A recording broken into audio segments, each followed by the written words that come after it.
你有冇試過明明有機會，但因為怕失敗，最後放棄呢？我叫陳米，係個小網紅，係香港電台小主持，代表過香港出戰奧數國際賽。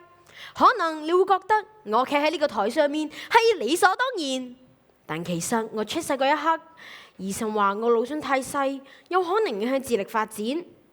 當人哋話不可能，你會選擇相信邊個呢？我就冇得揀啦。但係我媽媽有，佢冇相信嗰份報告，而係同我講凡事都有可能。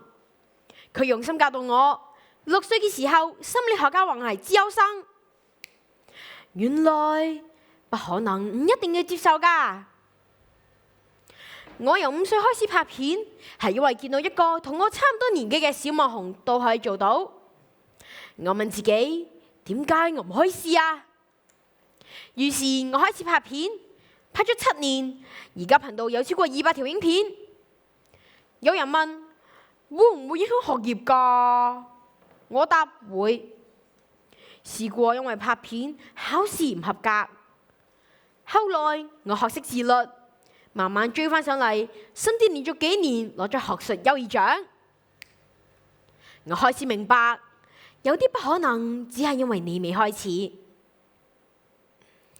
有一次，我參加小太空人比賽，第一年我第一輪就輸咗，第二年我入到決賽，當時我一個人面對6個評判，我開始驚，有把聲音同我講：你冇可能贏㗎啦！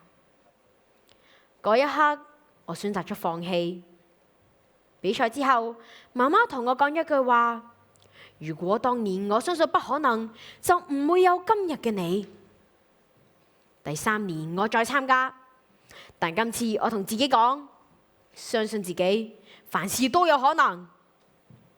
最後我以全場最高分成功入選，去咗美國太空總署受訓，親身體驗太空人訓練。如果我再選擇不可能，呢一切都唔會發生。我終於明白，不可能唔係現實，而係一個選擇。所以下一次當你聽到不可能，你會選擇相信定選擇放棄呢？希望各位聽完我嘅分享之後，每個人唔再以不可能當成藉口。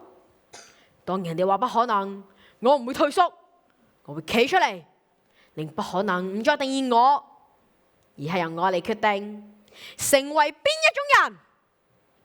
多謝大家。